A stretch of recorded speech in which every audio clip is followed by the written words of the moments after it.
అంటే పారామీటర్స్ ఇప్పుడు అందశ్రీ బీపీ గురించి మాట్లాడినా, ఇంకో డయాబెటిక్ గురించి మాట్లాడినా, ఈ ఈ క్రమశిక్షణ అనేది మనకవసరం.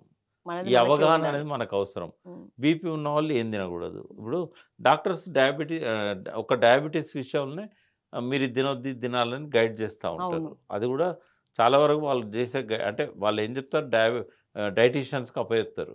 డైటీషియన్స్ మీరు అన్నం తినొద్దు, రొట్టె తినాలంటారు. ఆ! గోధుమ రొట్టె తినండి అంటారు. అవును. బోత్ ఆర్ సేమ్ గదా! హ్మ్. అది కార్బోహైడ్రేటే, ఇది కార్బోహైడ్రేటే. హ్మ్. మిల్లెట్స్ తినమని చెప్తారు. మిల్లెట్స్ తినమని చెప్పే ముందు లివర్‌ని టెస్ట్ చేయాలి. హ్మ్. లివర్‌లో ఫ్యాటీ లివర్ ఉన్నప్పుడు మిల్లెట్ తింటే అది ఓకే. బాడీ మెటబాలిజం కరెక్ట్ ఉండదు. హ్మ్. మిల్లెట్‌లో ఎక్కువ ప్రోటీన్ ఉంటుంది. హ్మ్. మిల్లెట్స్‌లలో. అయితే ప్రోటీన్ మెటబాలిజం కరెక్ట్ ఉందా లేదా అనేది అసెస్ చేయకుండా నువ్వు మిల్లెట్స్. ప్రోటీన్ తినమంటే ఏమైద్దంటే ఓకే. గ్రేడ్ 2కెళ్ళిపోతాం. ఫ్యాటీ లివర్ గ్రేడ్ 2కెళ్ళిపోతాం. తినే టైమ్స్ గూడా 6 తర్వాత తినగూడదు. హ్మ్. చాలా సార్లు fatty liver non alcoholic fatty liver అయితున్నది. హ్మ్.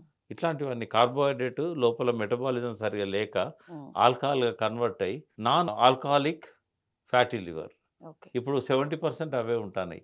మందు తాగే వాళ్ళకంటే ఈ ఈ ఈ రకమైన ఎక్కువ లివర్ ఓకే. పాడు కావడానికి కారణమైతున్నాయి. ఓకే. ఇటువంటివన్నీ. సార్ నార్మల్‌గా షుగర్ పేషెంట్స్ ఇప్పుడు జనరల్‌గా ఇంటికొక షుగర్ పేషెంట్ ఉన్న పరిస్థితి ప్రస్తుత రోజులు. నార్మల్‌గా ఇప్పుడు అన్నము తినొద్దు, దానికి ఈక్వల్‌గా రొట్టె కూడా సేమ్ గోధుమ చపాతీ అయినా ఈక్వల్ 2 అనుకున్నప్పుడు రెండిట్లో హైడ్రేట్సే అనుకున్నప్పుడు ఏది తింటే కరెక్ట్ సార్ మరి ఒక డే నేను లైఫ్‌లో? నేను 2009 నుంచి నేను డయాబెటిక్. ఓకే.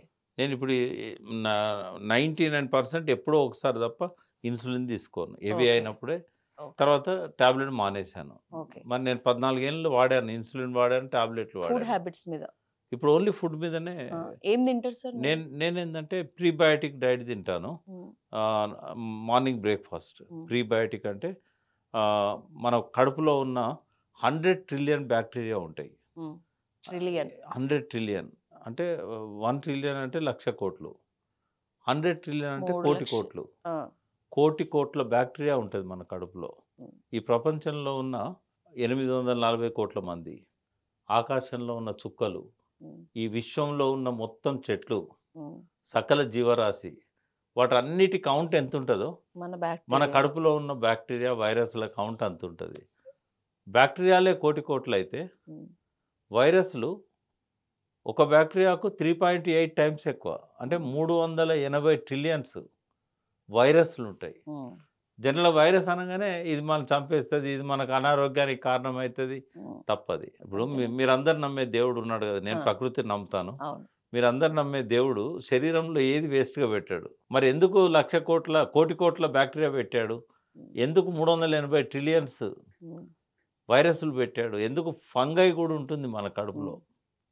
ఇవన్నిటి వల్లనే మనకు మెటబాలిజం గావచ్చు, ఆరోగ్యం గావచ్చు, మన బ్రెయిన్ గావచ్చు, బ్రెయిన్ ఫంక్షనింగ్.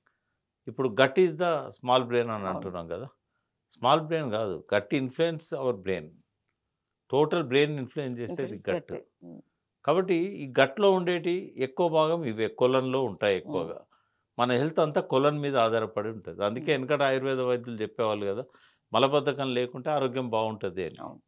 మల విసర్జన కార్యక్రమం. ఫస్ట్ డాక్టర్ అడిగేది మీ మోషన్ సరిగ్గా పోతున్నారా? అవును. ఇట్లాంటియన్ని. ఇట్లా కన్ను, తర్వాత నాలుక తెరవడం ఎందుకంటే హిమోగ్లోబిన్ కరెక్ట్ ఉందా? లేదా? ఓకే. ఇట్లాంటియన్నీ ఉంటాయన్నట్టు. అయితే ఈ బ్యాక్టీరియాకు బతకడానికి ఫుడ్ ఇయ్యాలి గదా మనం. హ్మ్. దానికి ఇష్టమైన ఫుడ్ ఏందంటే సింపుల్. ఎవరైనా జేసుకోవచ్చు. రాత్రి అన్నం వండిన తర్వాత ఆ నీళ్లు పోయాలి హ్మ్. చల్లారినంక. నీళ్లు పోసినంక మార్నింగ్ ఆ నీళ్లేమన్నా మిగిలితే తీసేయాలి. హ్మ్. చాలా వరకు అబ్జర్వ్ అయితాయి. అన్నం అంతా తడిసి ముద్దయితది. హ్మ్. అందులో పెరుగు కలుపుకొని హ్మ్. సూర్యోదయం కాంగానే తినేసేయాలి. హ్మ్. ఇంకా సూర్యోదయానికంటే ముందు తిన్నా బెటరే. బావుంటది. కాకుంటే జీర్ణశక్తి ఎప్పుడుంటదంటే సూర్యోదయంతో పాటు పెరుగుతా ఉంటది. ఓకే. ఎందుకంటే చాలామంది హెవీ బ్రేక్‌ఫాస్ట్ జెయి, మీడియం లంచ్ జెయి, డిన్నర్ చాలా అవును. తక్కువ తక్కువ తినాలి లైట్ ఫుడ్ అని. అనేవాళ్ళు. హెవీ బ్రేక్‌ఫాస్ట్ అక్కర్లేదు. లంచ్ గూడా మనకెంత అవసరమో అంతే తినాలి. డిన్నర్ మాత్రం ఖచ్చితంగా 6 బిఫోర్. 6 బిఫోర్ ఏం తినాలి? రైస్ గాదు, హ్మ్. మటన్ గాదు, హ్మ్. చికెన్ గాదు, మిల్లెట్స్ అసలే కాదు. హ్మ్. చాలా లైట్ ఫుడ్. ఓట్స్ తినొచ్చు, యాపిల్స్ తినొచ్చు, ఫ్రూట్స్, బాయిల్డ్ వెజిటబుల్స్ తినొచ్చు. ఇది డిన్నర్. రైస్ ఎందుకు తినకూడదంటే, ఎప్పుడైతే సన్‌సెట్ అయితుంటదో జీర్ణశక్తి తగ్గుతది. తగ్గిపోతుంది. అప్పుడు తింటే కార్బోహైడ్రేట్ మెటబాలిజం అనేది సరిగా ఉండదు. నాన్ వెజ్ ఎప్పుడు తినాలి? Best Afternoon. Time morning breakfast okay. Non వెజ్జా sir? Non veg. Second lunch. That to 2:00 before. Okay. డైజెషన్‌కి చాలా టైం పడుతది. అవును. నాన్ వెజ్ చాలా ఇప్పుడు టైం. మటన్ అయితే అసలు 20 గంటలు పడుతది. హ్మ్. చికెన్ కొంచెం తక్కువ పడుతది. ఫిష్ కూడా కొంచెం తక్కువ పడుతది. నీ ప్రోటీన్ మెటబాలిజం కరెక్ట్ ఉన్నట్టయితే. అందుకని ఎప్పుడు ఆపేయాలంటే మాక్సిమం 1-2 వరకు ఆపేసేయాలి నాన్ వెజ్ తినడం. హ్మ్. నిద్ర 7 అవర్స్ ఉండాలి. 7-9 అవర్స్. హ్మ్. ఇవన్నీ ఉంటేనే స్ట్రెస్ లెవెల్స్ తగ్గుతాయి. తర్వాత మానసిక ఒత్తిడి మన ఆర్థిక సమస్యల వల్ల ప్రధానంగా వస్తది. ఎమోషనల్ ఇష్యూస్ వల్ల వస్తది. అవును. ఇటువంటి కొంచెం మనము కంట్రోల్‌లో ఇంటెలిజెంట్‌గా వాటిని కంట్రోల్ చేయగలగాలి. ఇవన్నీ చేస్తేనే మనకు అన్నీ ఉంటాయి. కేవలం మెడిసిన్‌తో కంట్రోల్ చేసుకోవాలనుకుంటే హ్మ్. చాలా సార్లు ఆ మెడిసిన్ సైడ్ ఎఫెక్ట్స్ వల్ల కూడా ఇబ్బందులు వస్తా ఉంటాయి. మెడిసిన్ వాడొచ్చు. హ్మ్. బట్ ఒకవేళ నీ హెల్త్ బాగుండాలనుకున్నప్పుడు లైఫ్ స్టైల్ మోడిఫికేషన్స్ మెడిసిన్ కంటే కూడా ఓకే. చాలా చాలా ఇంపార్టెంట్. ఎమర్జెన్సీ అయినప్పుడు మనం వాళ్ళు చెప్పిన వీళ్ళు చెప్పిన వైద్యాలు కాకుండా హ్మ్. ఖచ్చితంగా అలోపతి ఒకటే మనల్ని కాపాడుతది. ఓకే. ఎందుకంటే ఎమర్జెన్సీలో ఇప్పుడు హిమోగ్లోబిన్ 5 పడిపోయిందనుకోండి, హ్మ్. కోమాలోకి వెళ్ళిపోయి చనిపోతాం. కాబట్టి అప్పుడు మనం తీసుకోవాల్సింది ఐరన్ ఇంజెక్షన్స్. కాల్షియం కూడా ఒక్కోసారి చాలా డిప్లీట్ అవుతది. డి విటమిన్ అయితే 100కి 80% మందిలో లేదు. చాలా డి తక్కువ అవును. ఉంటది. హోమోసిస్టిన్ లెవెల్స్ అవి కరెక్ట్‌గా మానిటరింగ్ చేయకపోతే హార్ట్ అటాక్స్ వస్తాయి. ఎంత సింపుల్ బి కాంప్లెక్స్‌తో తగ్గించుకోగలుగుతాం. ఓకే. కానీ డాక్టర్స్ చాలామంది అది రాయరు ఆ టెస్టు. హ్మ్.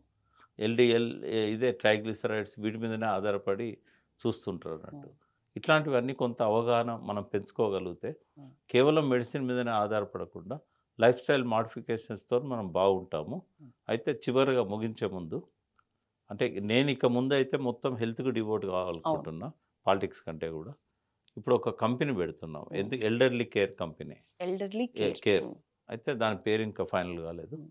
ఇప్పుడు యూఎస్‌లో గాని, ఇతర దేశాలలో ఉన్న ఎన్ఆర్ఐస్ ఉంటారు గదా! హ్మ్. వాళ్ళకి చాలా ఎమోషనల్ ఇష్యూస్ ఉంటాయి. ఫాదర్‌కేమన్నా అయింది, మదర్‌కేమన్నా అయిందంటే ఇమ్మీడియేట్‌గా టికెట్ ఎంతున్నా గూడా కొనుక్కొని అవును. ఒకసారి ఏమైంది ఏదో కంట్రీకి పోయినప్పుడు ఎయిర్‌పోర్ట్‌లో కౌంటర్‌లో హ్మ్. మనకు ఈ బోర్డింగ్ పాస్ ఇస్తారు గదా! అవును. వాళ్ళు రిక్వెస్ట్ చేశారు. సార్ ఫ్లైట్ ఫుల్ ఉంది. హ్మ్. మీకు అర్జెంట్ ఏం లేకపోతే మీకు హోటల్ ఏర్పాటు చేస్తాము. హ్మ్. రేపు సేమ్ ఫ్లైట్ రేపు హ్మ్. సాయంత్రము ఇదే ఫ్లైట్‌లో మీరు పోవచ్చు. హ్మ్. దీనివల్ల మీకొచ్చే బెనిఫిట్ ఏందంటే దాదాపు ఒక $5,000 మీకు ఇస్తాం మేము. హ్మ్. అంటే ఎందుకు అంత అవసరం ఏంది? 5,000 చాలా పెద్ద అమౌంట్. అవును. అంటే వాళ్ళ ఫాదర్ ఎక్స్‌పైర్ అయ్యిండు. ఇట్లా ఎమర్జెన్సీ ఉన్నప్పుడు ఏమైద్దంటే టికెట్ చాలా ఎక్కువ పెట్టి కొనాల్సొస్తది. హ్మ్.